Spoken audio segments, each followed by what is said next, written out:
एडजी में आपका फिर से स्वागत है आपके पर्सनल एआई ट्यूटर के साथ। आज हम क्लास 12 ज्योग्राफी यानी सीबीएसई क्लास 12 के chapter human geography nature and scope को आराम से समझेंगे। ये हमारा एक्सटेंडेड एपिसोड है, लगभग 30 से 60 मिनट्स का, इसलिए जल्दी करने की जरूरत नहीं। मैं हूं गौरव और मेरे साथ हैं स्वाति। नोटबुक हो तो पास रख लेना, लेकिन तुम इसे पैसिव लिसनिंग की तरह भी सुन सकते हो। जयपुर की रिया ने बताया था कि उसे डेफिनेशंस याद रहती हैं, पर डिटर्मिनिज्म और पॉसिबिलिज्म मिक्स हो जाते हैं। आज हम कॉन्सेप्ट्स, क्वेश्चंस और एग्जाम टिप्स के साथ यही कंफ्यूजन दूर करेंगे। बिल्कुल। आज का प्लान सिंपल है लेकिन थरो रहेगा।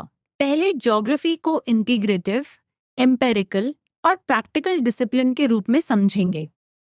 फिर ह्यूमन ज्योग्राफी की डेफिनेशंस, फिजिकल और सोशियो कल्चरल एनवायरनमेंट, टेक्नोलॉजी की भूमिका, naturalisation of humans, humanisation of nature और नियो डिटर्मिनिज्म करेंगे। उसके बाद अप्रोचेस, स्कूल्स ऑफ थॉट, सब फील्ड्स और सिस्टर डिसिप्लिन्स आएंगे। बीच बीच में मैं तुम्हें रोक कर पूछूंगी ताकि तुम सिर्फ सुनो नहीं बल्कि अपना आंसर भी बनाओ।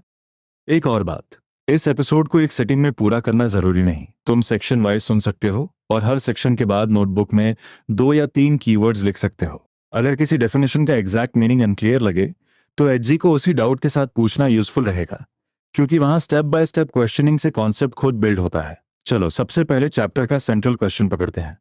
ह्यूमंस और नेचर को क्या अलग अलग समझा जा सकता है? मेरा इमीडिएट आंसर है शायद नहीं, क्योंकि हम जहाँ रहते हैं वहाँ land forms, soil, climate, water और वेजिटेशन भी हैं, और हाउसेस, रोड्स, फार्म्स, सिटीज और इंडस्ट्रीज भी। लेकिन एग्जाम में सिर्फ इतना लिखना इनफ नहीं होगा। हमें एक्सप्लेन करना होगा कि फिजिकल एनवायरनमेंट और ह्यूमन लाइफ एक दूसरे को इन्फ्लुएंस करते हैं और स्पेस तथा टाइम के साथ बदलते हैं। सही दिशा है। जियोग्राफी का कोर कंसर्न अर्थ को ह्यूमन बीइंग्स के होम के रूप में समझना है और उन एलिमेंट्स का अध्ययन करना है जो ह्यूमन लाइफ को सस्टेन करते हैं। इसलिए जियोग्राफी केवल माउंटेन्स या रिवर्स की लिस्ट नहीं है, ये नेचर और ह्यूमन बीइंग्स दोनों का स्टडी है और उनके रिलेशनशिप को होलिस्टिक तरीके से देखती है। अब लिसनर चेक। अपने आसपास से 3 फिजिकल और 3 ह्यूमन कंपोनेंट सोचो। फिजिकल में लैंड, सॉइल, वाटर, क्लाइमेट या वेजिटेशन हो सकते हैं। ह्यूमन कंपोनेंट्स में house, road, village, city, farm, industry या पोर्ट जैसे एग्जाम्पल्स चैप्टर में दिए गए हैं। तुम्हारा आंसर क्या आ रहा है? 1 सेकेंड रुककर खुद बोलो। फिजिकल ज्योग्राफी फिजिकल एनवायरनमेंट का स्टडी करती है। ह्यूमन ज्योग्राफी ह्यूमन और फिजिकल या नेचुरल वर्ल्ड्स के रिलेशनशिप, ह्यूमन फिनोमिना के स्पेशियल डिस्ट्रीब्यूशंस और उनके बनने की प्रक्रिया तथा दुनिया के अलग अलग हिस्सों के सोशल और इकोनॉमिक डिफरेंसेस को स्टडी करती है। यही स्कोप इसे बहुत ब्रॉड बनाता है। तो अगर किसी सिटी में रोड्स एक पैटर्न में फैली है या किसी रीजन में फार्म्स और सेटलमेंट्स अलग तरह से दिखाई देते हैं, तो वह ज्योग्राफिकल स्टडी का हिस्सा बन सकता है। ज्योग्राफी इंटीग्रेटिव है क्योंकि यह अलग अलग एलिमेंट्स को जोड़ती है। एम्पिरिकल है क्योंकि फिनोमेना को ऑब्जर्व किया जा सकता है। और प्रैक्टिकल है क्योंकि इसका रीच रियल लाइफ तक जाता है। चैप्टर ज्योग्राफी में ड्यूअलिज्म की बात भी करता है। डिबेट ये थी कि ज्योग्राफी लॉ मेकिंग या थियराइजिंग यानी नॉमोथेटिक होनी चाहिए या डिस्क्रिप्टिव यानी इडियोग्राफिक। दूसरा क्वेश्चन रीजनल और सिस्टमैटिक अप्रोच का था। तीसरा थियोरेटिकल इंटरप्रिटेशन और हिस्टोरिक इंस्टीट्यूशनल अप्रोच के बीच था। ये इंटेलेक्चुअल डिबेट्स हैं, लेकिन फाइनल अंडरस्टैंडिंग ये है कि फिजिकल और ह्यूमन को पूरी तरह अलग करना वैलिड नहीं है। यहाँ कॉमन मिस्टेक होती है कि स्टूडेंट्स ड्यूअलिज्म पढ़कर समझ लेते हैं कि चैप्टर फिजिकल ज्योग्राफी और ह्यूमन ज्योग्राफी को एनिमीज की तरह प्रेजेंट कर रहा है। ऐसा नहीं है। चैप्टर डेट्स को एक्नॉलेज करता है, फिर होलिस्टिक व्यू पर आता है। नेचर और ह्यूमन इनसेपरेबल एलिमेंट्स हैं, इसलिए दोनों को म्यूचुअल रिलेशनशिप में देखना चाहिए। एक इंटरेस्टिंग लैंग्वेज पॉइंट भी है। ज्योग्राफी में ह्यूमन एनाटॉमी के मेटाफर्स यूज होते हैं, जैसे face of the earth, eye of the storm, mouth of the river, snout of the glacier, neck of the isthmus और profile of the soil. Roads, railways और waterways को arteries और circulation भी कहा गया है। ये टर्म्स नेचर और ह्यूमन अंडरस्टैंडिंग के बीच कनेक्शन दिखाते हैं।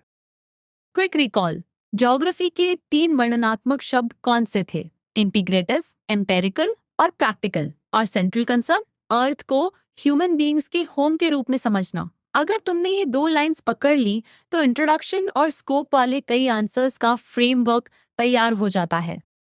अब हम ह्यूमन ज्योग्राफी डिफाइन पर आते हैं। 3 ज्योग्राफर्स के definitions exam point of view से कॉमनली टेस्टेड हैं, रैटजेल, एलन सी सैम्पल और पॉल विडाल दे ला ब्लाश। इन्हें वर्ड टू वर्ड रोट करने से बेहतर है कि हर डेफिनेशन का कीवर्ड समझो। राटजेल के साथ सिंथेसिस, सैम्पल के साथ चेंजिंग रिलेशनशिप और विडाल के साथ सिंथेटिक नॉलेज तथा इंटर रिलेशनशिप्स याद रखो। रैटजेल ने ह्यूमन ज्योग्राफी को ह्यूमन सोसाइटीज और अर्थ सरफेस के रिलेशनशिप का सिंथेटिक स्टडी कहा। यहाँ सिंथेसिस का अर्थ है अलग अलग एलिमेंट्स को जोड़कर रिलेशनशिप समझना। ये केवल ह्यूमंस की पॉपुलेशन या केवल अर्थ सरफेस का डिस्क्रिप्शन नहीं है, फोकस रिलेशनशिप के कंबाइंड स्टडी पर है।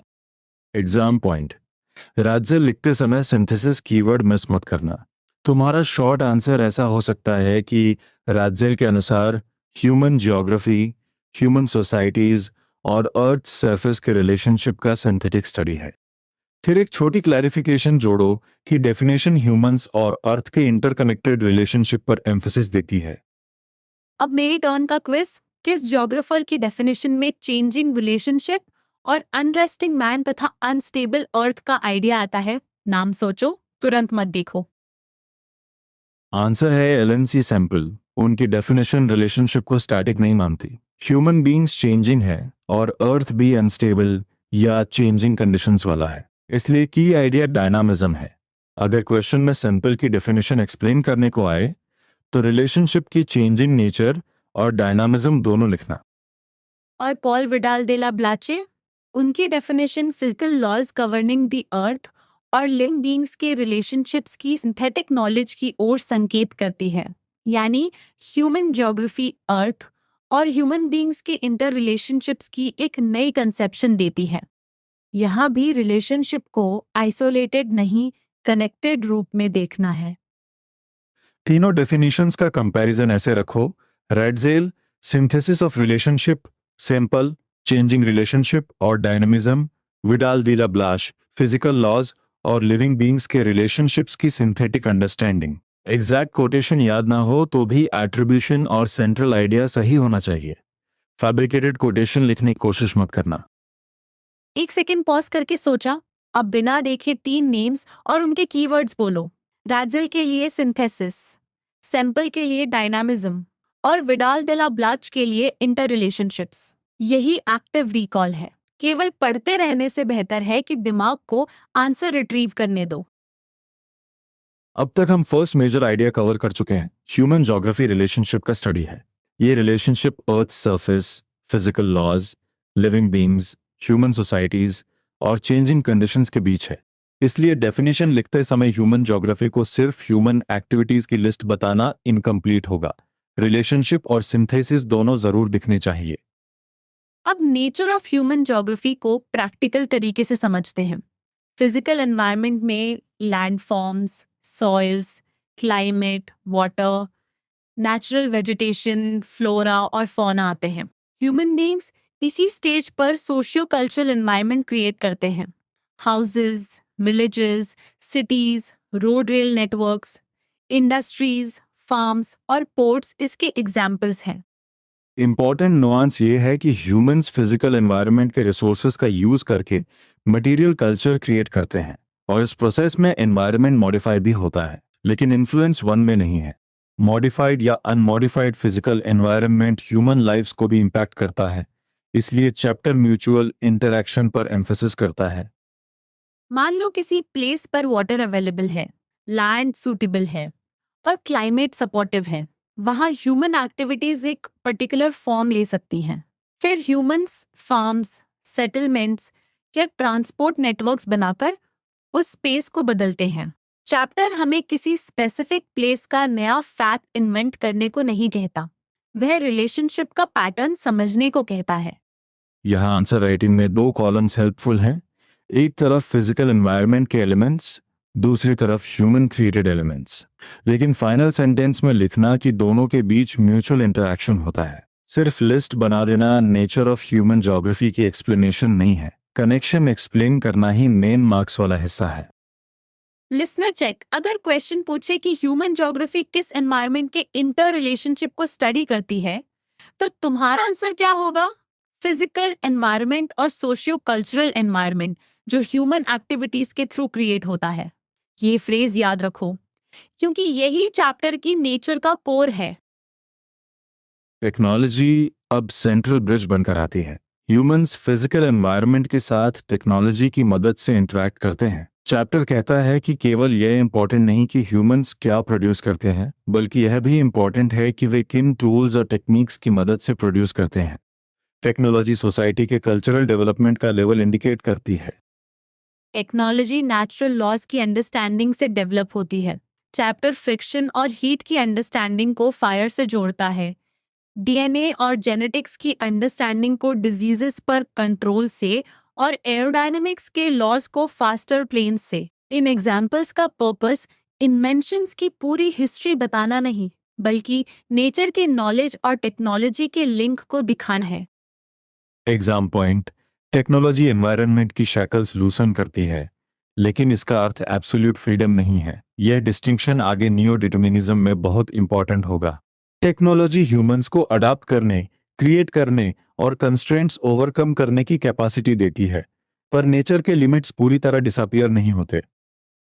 तो एक कॉमन मिसकंसेप्शन चेक करते हैं। क्या टेक्नोलॉजी का डेवलपमेंट ज्योग्राफी को इररिलेवेंट बना देता है? नहीं।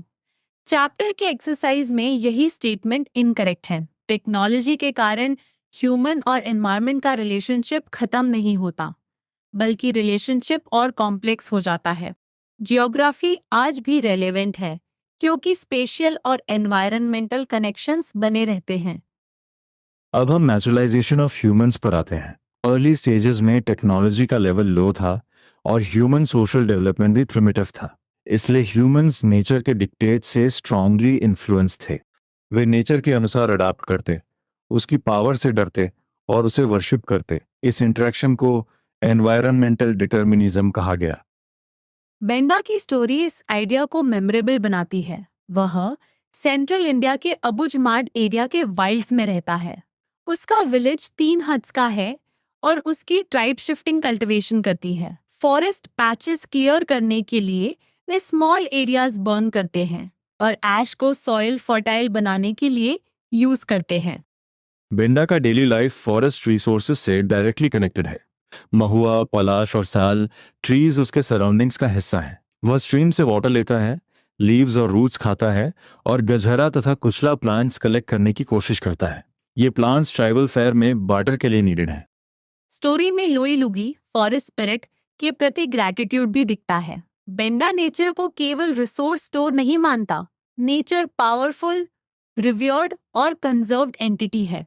जब आउटसाइडर्स की रसलिंग सुनाई देती है, बेंडा और उसके फ्रेंड्स फॉरेस्ट कैनोपी में डिसअपियर हो जाते हैं। वे लिटरली अपने एनवायरनमेंट के साथ एक हो जाते हैं। नेचुरलाइजेशन ऑफ ह्यूमंस का आंसर लिखते समय बेंडा की पूरी स्टोरी रिटेल करना आवश्यक नहीं। पहले डिफाइन करो कि लो टेक्नोलॉजी और स्ट्रॉन्ग नेचुरल फोर्सेस की स्थिति में ह्यूमंस नेचर के डिक्टेट्स के अनुसार अडैप्ट करते थे। फिर बेंडा के through direct dependence, reverence, conservation और मदर नेचर का आइडिया एक्सप्लेन करो। अंत में एनवायरनमेंटल डिटर्मिनिज्म से कनेक्ट करो। मेरी तरफ से रिट्रीवल क्वेश्चन, बेंडा की स्टोरी में डायरेक्ट डिपेंडेंस के कौन से संकेत थे? शिफ्टिंग कल्टीवेशन, फॉरेस्ट से फूड और हर्ब्स, स्ट्रीम का वाटर, ट्रीज से शेल्टर और ट्राइबल फेयर के लिए बार्टर। अब तुम इनमें से कम 4 पॉइंट्स बिना देखे बोलो। बहुत अच्छा। ध्यान रहे, नेचुरलाइजेशन का मतलब ये नहीं कि ह्यूमंस बिल्कुल इनएक्टिव थे। बेंडा और उसके फ्रेंड्स कल्टीवेशन करते हैं, प्लांट्स कलेक्ट करते हैं और फॉरेस्ट को समझते हैं, लेकिन उनकी एक्टिविटीज नेचर की पावरफुल कंडीशंस और डायरेक्ट डिपेंडेंस के भीतर हैं। यह नुआंस आंसर को अधिक एक्यूरेट बनाता है। अब तक हम सेकेंड मेन आइडिया तक आ गए हैं। पहले टेक्नोलॉजी ने रिलेशनशिप को ट्रांसफॉर्म करने की पॉसिबिलिटी बनाई, फिर लो टेक्नोलॉजिकल डेवलपमेंट वाली सोसाइटी में नेचुरलाइज्ड ह्यूमन को देखा। अब नेचुरलाइजेशन से आगे का मूवमेंट समझेंगे, जहां ह्यूमंस नेसेसिटी से फ्रीडम की ओर जाते हैं और कल्चरल लैंडस्केप्स क्रिएट करते हैं। सोशल और कल्चरल डेवलपमेंट के साथ ह्यूमंस बेटर और एफिशिएंट टेक्नोलॉजी डेवलप करते हैं। वे एनवायरनमेंट से मिलने वाले रिसोर्सेज का यूज करके पॉसिबिलिटीज क्रिएट करते हैं। अर्लियर स्कॉलर्स ने इस आइडिया को पॉसिबिलिज्म कहा। नेचर अपॉर्चुनिटीज प्रोवाइड करती है और ह्यूमंस उन अपॉर्चुनिटीज का उपयोग करके नेचर को ह्यूमनाइज करते हैं। ह्यूमन एक्टिविटीज के इम्प्रिंट्स कल्चरल लैंडस्केप बनाते हैं। चैप्टर एग्जाम्पल्स देता है। हाईलैंड्स पर हेल्थ रिसोर्ट्स, प्लेन्स और रोलिंग हिल्स में फील्ड्स, ऑर्चर्ड्स और पास्चर्स, कोस्ट पर पोर्ट्स, ओशन सरफेस पर ओशियानिक रूट्स और स्पेस में सैटेलाइट्स। इन एग्जाम्पल्स का कॉमन पॉइंट है कि ह्यूमन एंडेवर नेचुरल सेटिंग पर विजिबल इम्प्रिंट छोड़ता है। पॉसिबिलिज्म को एनवायरमेंटल डिटर्मिनिज्म के ऑपोजिट एक्सट्रीम की तरह मैकेनिकली मत लिखना। इसका सेंट्रल आइडिया है कि नेचर अपॉर्चुनिटीज देती है और ह्यूमंस अपने नॉलेज, कल्चर और टेक्नोलॉजी के आधार पर चॉइसेस बनाते हैं। नेचर ह्यूमनाइज्ड होती है, लेकिन रिसोर्सेज और फिजिकल सेटिंग फिर भी रिलेशनशिप का हिस्सा रहते हैं। अब कारी की ट्रॉन्डाइम वाली स्टोरी देखते हैं। वहां फियर्स विंड्स, हेवी स्नो और डार्क स्काइज के बावजूद कारी वर्क पर जाती है। Special winter tyres, headlights, artificial heating और ग्लास डोम उसके लाइफस्टाइल को पॉसिबल बनाते हैं। डोम स्नो को बाहर रखता है और समर में सनशाइन आने देता है। हर्ष वेदर में फ्रेश वेजिटेबल्स और प्लांट्स नेचुरली नहीं ग्रो करते, फिर भी कारी ऑर्किड रखती है और बनानास तथा किवीज खाती है, जो वार्मर एरिया से फ्लोरिन आते हैं। न्यू दिल्ली के कॉलीग से नेटवर्क करना और लंदन की मॉर्निंग फ्लाइट लेना भी टेक्नोलॉजी इनेबल्ड पॉसिबिलिटीज को शो करता है। करी की लाइफस्टाइल का आंसर क्या है? टेक्नोलॉजी ने नेचर द्वारा इम्पोज किए गए कंस्ट्रेंट्स को ओवरकम करने में मदद की। लेकिन यहाँ भी चैप्टर यह नहीं कहता कि नेचर इररेलेवेंट हो गई। एक्चुअली हार्श क्लाइमेट ही वह कंडीशन है जिसके रिस्पॉन्स में टायर्स, हीटिंग, ग्लास डोम और ट्रांसपोर्ट जैसी अरेंजमेंट्स इंपॉर्टेंट बनती हैं। एक शॉर्ट एडजी स्टडी मोमेंट। अगर बेंडा और कारी की स्टोरीज कंपेयर करनी हो और तुम्हें डायरेक्शन अनक्लियर लगे, तो एडजी में एग्जैक्ट डाउट पूछ सकते हो। नेचुरलाइजेशन और ह्यूमनाइजेशन का डिफरेंस समझाओ। सोक्रेटिक क्वेश्चंस तुम्हें दोनों एग्जाम्पल से कीवर्ड्स निकालने में हेल्प करेंगे, फिर आंसर अपने शब्दों में बोलकर चेक करना। और कंपैरिजन का फर्स्ट ड्राफ्ट मैं नहीं दूंगी, तुम बनाओगे। बेंडा के केस में नेचर पर डायरेक्ट डिपेंडेंस और लो टेक्नोलॉजी है। कारी के केस में टेक्नोलॉजी नेचर की कंस्ट्रेंट्स के भीतर लाइफस्टाइल को मॉडिफाई करती है। अब बताओ, कौन सा एग्जाम्पल नेचुरलाइजेशन और कौन सा ह्यूमनाइजेशन रिप्रेजेंट करता है? सही answer Benda naturalisation of humans का एग्जाम्पल है, जबकि कारी ह्यूमनाइजेशन ऑफ नेचर का। बेंडा की सोसाइटी नेचर को पावरफुल फोर्स मानकर उसके साथ हार्मनी में रहती है।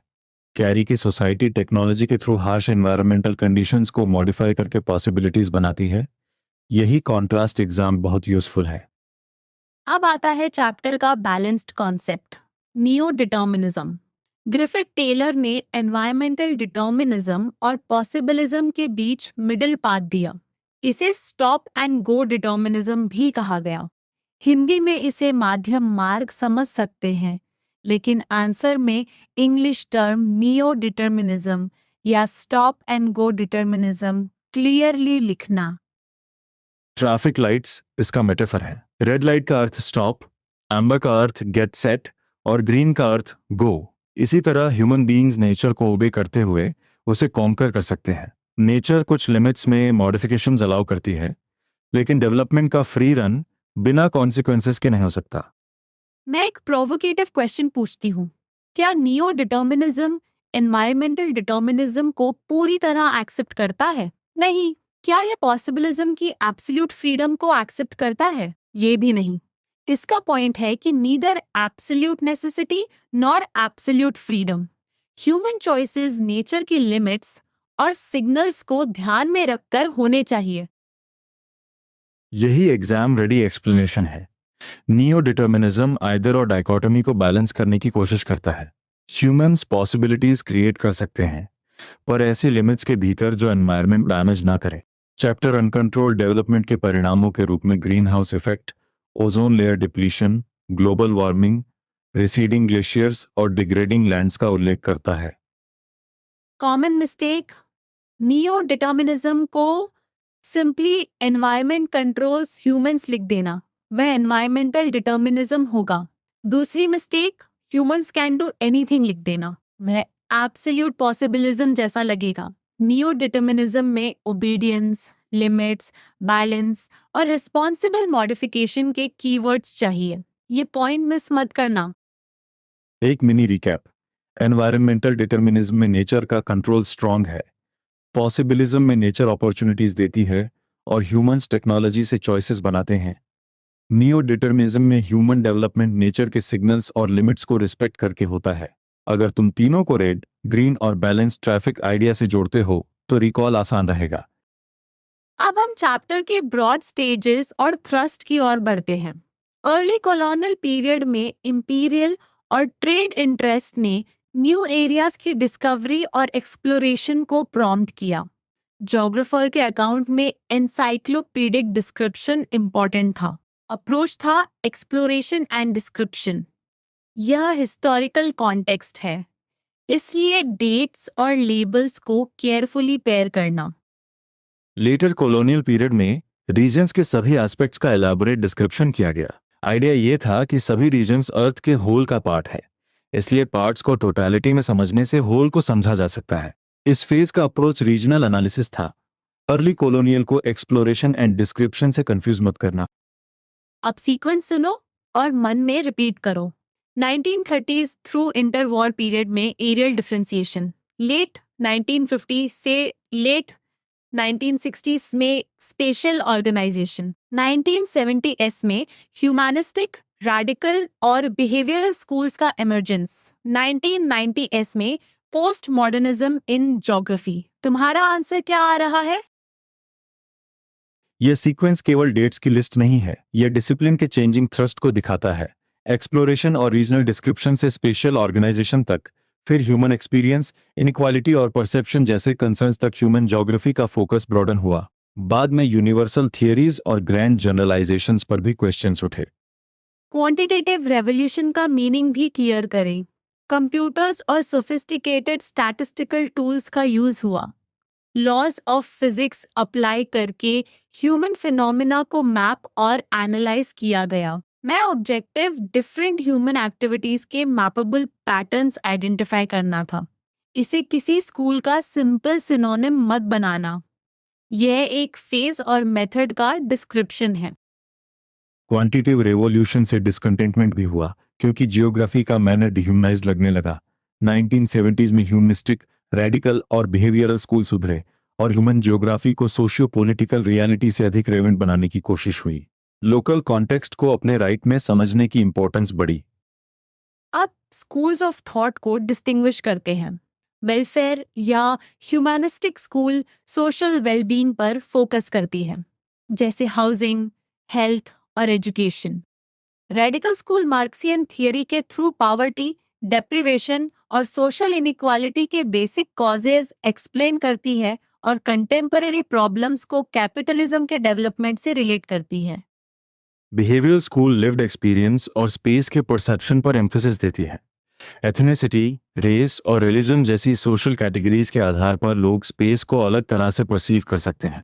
फोकस रीजन की यूनिकनेस और उसके डिफरेंस को समझने पर है, इसलिए बिहेवियरल ज्योग्राफी को केवल स्टैटिस्टिक्स वाली ज्योग्राफी समझना इनकम्प्लीट है। चलो क्विक मैचिंग करते हैं। सोशल ज्योग्राफी किस डिसिप्लिन से इंटरफेस रखती है? बिहेवियरल ज्योग्राफी किससे? कल्चरल ज्योग्राफी किससे? पॉपुलेशन ज्योग्राफी किससे? पे खुद आंसर दो। सोशल ज्योग्राफी का इंटरफेस सोशियोलॉजी से, बिहेवियरल ज्योग्राफी का साइकोलॉजी से, कल्चरल ज्योग्राफी का एंथ्रोपोलॉजी से और पॉपुलेशन ज्योग्राफी का डेमोग्राफी से है।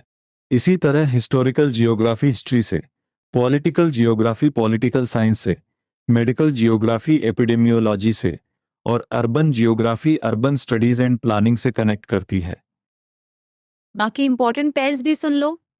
जेंडर ज्योग्राफी सोशियोलॉजी, एंथ्रोपोलॉजी और विमेन स्टडीज से जुड़ी है। इलेक्टोरल ज्योग्राफी सीफोलॉजी से, मिलिट्री ज्योग्राफी मिलिट्री साइंस से, सेटलमेंट ज्योग्राफी अर्बन और रूरल प्लानिंग से, इकोनॉमिक ज्योग्राफी रिसोर्स इकोनॉमिक्स से, geography of agriculture agricultural sciences से और geography of industries industrial economics से इंटरफेस रखती है।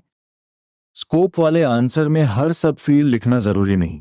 फिर ह्यूमन ज्योग्राफी को इंटरडिसिप्लिनरी बताओ, फिर कुछ रेलेवेंट एग्जांपल्स दो, जैसे social, cultural, population, urban, political, medical और इकोनॉमिक ज्योग्राफी।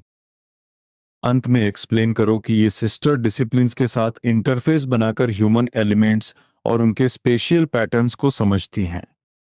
यहाँ एक सटल पॉइंट है। ह्यूमन ज्योग्राफी का स्कोप इसलिए एक्सपैंड होता है क्योंकि ह्यूमन लाइफ के सभी एलिमेंट्स किसी न किसी स्पेस में अकर करते हैं।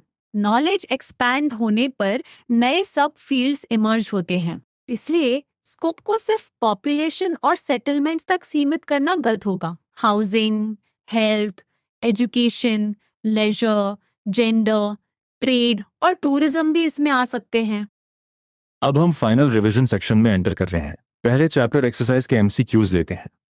ज्योग्राफी को डिस्क्राइब ना करने वाला स्टेटमेंट कौन सा है? इंटीग्रेटिव डिसिप्लिन, ह्यूमंस और एनवायरनमेंट का इंटर रिलेशनशिप, ड्यूअलिज्म या टेक्नोलॉजी के डेवलपमेंट के कारण प्रेजेंट टाइम में इरेलेवेंट होना। करेक्ट आंसर है टेक्नोलॉजी के डेवलपमेंट के कारण ज्योग्राफी इररेलेवेंट होना। टेक्नोलॉजी रिलेशनशिप को खत्म नहीं करती। एक्सरसाइज का दूसरा क्वेश्चन पूछता है कि ज्योग्राफिकल इंफॉर्मेशन का सोर्स कौन सा नहीं है? Travellers accounts, old maps, moon के रॉक सैंपल्स या एंशिएंट एपिक्स? एक सेकंड सोचो। स्रोत वाला क्वेश्चन सप्लाइड एक्सरसाइज में मून के रॉक सैंपल्स को नॉट अ सोर्स के रूप में रखता है। एग्जाम में ऑप्शंस को ध्यान से पढ़ना और सोर्स मटेरियल के एग्जैक्ट फ्रेमिंग के अनुसार आंसर करना। तीसरे क्वेश्चन में पीपल और एनवायरनमेंट के इंटरेक्शन का मोस्ट इंपॉर्टेंट फैक्टर टेक्नोलॉजी है। चौथे एमसीक्यू में नॉट एन अप्रोच पूछा गया है। ऑप्शंस हैं areal differentiation, spatial organization, quantitative revolution और एक्सप्लोरेशन एंड डिस्क्रिप्शन। यहाँ केयरफुल रहना क्योंकि चैप्टर के ब्रॉड स्टेजेस और अप्रोचेस दोनों साथ डिस्कस हुए हैं। अब अपना आंसर चुनो, फिर गौरव से एक्सप्लेनेशन सुनो। एक्सरसाइज के फ्रेमिंग में exploration and description, regional analysis, areal differentiation, special organization और क्वांटिटेटिव रेवोल्यूशन जैसे अप्रोचेस या थ्रस्ट्स डिस्कस होते हैं। इस एमसीक्यू को सॉल्व करते समय टेक्स्ट बुक वर्डिंग और ऑप्शंस का एग्जैक्ट रिलेशन देखना चाहिए। ब्लाइंड मेमोराइजेशन से बेहतर है कि हर टर्म को उसके पीरियड और पर्पस से कनेक्ट करो। अब 30 WORD answers. Define human geography में डेफिनेशन और सेंट्रल रिलेशनशिप लिखो। सब फील्ड्स वाले आंसर में कुछ रिप्रेजेंटेटिव फील्ड्स दो। अदर सोशल साइंसेज वाले आंसर में इंटरडिसिप्लिनरी नेचर और इंटरफेसेस एक्सप्लेन करो। 30 वर्ड्स का मतलब इतना छोटा नहीं कि आइडिया गायब हो जाए और इतना बड़ा भी नहीं कि मेन पॉइंट खो जाए। 150 WRD question, explain naturalization of humans के लिए स्ट्रक्चर रखो। डेफिनेशन, लो टेक्नोलॉजी और प्रिमिटिव सोशल डेवलपमेंट, नेचर के डिक्टेट्स के अनुसार अडॉप्टेशन, एनवायरमेंटल डिटर्मिनिज्म, फिर बेंडा का कंसाइज एग्जाम्पल। स्कोप वाले आंसर में integrative nature, human environment relationship, spatial distribution, interdisciplinary fields और चेंजिंग अप्रोचेस को कनेक्ट करो। अब फाइनल एक्टिव रिकॉल चैलेंज शुरू करते हैं। बिना नोट्स के बताओ ह्यूमन ज्योग्राफी की 3 डेफिनेशंस में कौन सा कीवर्ड किस ज्योग्राफर से जुड़ा है। फिर डिटर्मिनिज्म, पॉसिबिलिज्म और नियो डिटर्मिनिज्म को एक एक लाइन में एक्सप्लेन करो। अगर कोई आंसर अधूरा है उसे अभी बोलकर कंप्लीट करो। एक स्ट्रॉन्ग आंसर फ्रेम सुनो। ह्यूमन ज्योग्राफी फिजिकल और सोशियो कल्चरल एनवायरनमेंट्स के म्यूचुअल इंटरेक्शन का स्टडी है। टेक्नोलॉजी इस इंटरेक्शन का इंपॉर्टेंट फैक्टर है। लो टेक्नोलॉजी में नेचुरलाइजेशन और एनवायरमेंटल डिटर्मिनिज्म दिखाई देते हैं। बेटर टेक्नोलॉजी में पॉसिबिलिज्म और कल्चरल लैंडस्केप डेवलप होते हैं। नियो डिटर्मिनिज्म दोनों एक्सट्रीम्स के बीच बैलेंस्ड पाथ देता है। और स्कूल्स याद करने का कॉम्पैक्ट तरीका: welfare social wellbeing, radical poverty और इनइक्वालिटी, बिहेवियरल लिव्ड एक्सपीरियंस और परसेप्शन, क्वांटिटेटिव रेवोल्यूशन मैपेबल पैटर्न्स और स्टैटिस्टिकल टूल से जुड़ी है। जबकि 1970s की नई स्कूल्स ने जियोग्राफी को सोशियो पॉलिटिकल रियलिटी और लोकल कॉन्टेक्स्ट से अधिक रेलेवेंट बनाया। आज के सबसे इंपॉर्टेंट आइडियाज रिकैप करते हैं। ज्योग्राफी इंटीग्रेटिव, एम्पिरिकल और प्रैक्टिकल डिसिप्लिन है। Human geography humans, earth's surface और एनवायरनमेंट के चेंजिंग रिलेशनशिप को स्टडी करती है। फिजिकल और ह्यूमन एलिमेंट्स इंसेपरेबल हैं। टेक्नोलॉजी रिलेशनशिप को ट्रांसफॉर्म करती है। बेंडा नेचुरलाइजेशन और डायरेक्ट डिपेंडेंस दिखाता है। कारी ह्यूमनाइजेशन और टेक्नोलॉजिकल पॉसिबिलिटीज। नियो डिटर्मिनिज्म का मैसेज है नेचर को ओबे करते हुए डेवलपमेंट करना। कॉमन मिस्टेक ये है कि पॉसिबिलिज्म को एब्सोल्यूट फ्रीडम और नियो डिटर्मिनिज्म को कंप्लीट एनवायरमेंटल कंट्रोल समझ लिया जाए। अब कॉन्क्रीट नेक्स्ट स्टेप, नोटबुक में 150 वर्ड्स का नेचुरलाइजेशन ऑफ ह्यूमंस आंसर लिखो, फिर 3-वे कंपैरिजन का छोटा चार्ट खुद बनाओ। जहां डाउट हो, एडजी में एग्जैक्ट क्वेश्चन पूछकर एक्टिव रिकॉल से आंसर टेस्ट कर लेना। मैं गौरव और मेरे साथ स्वाति तुमसे फिर मिलेंगे। आराम से पढ़ो, अपने वर्ड्स में समझो और याद रखो, कॉन्सेप्ट क्लियर होगा तो एग्जाम आंसर भी क्लियर होगा।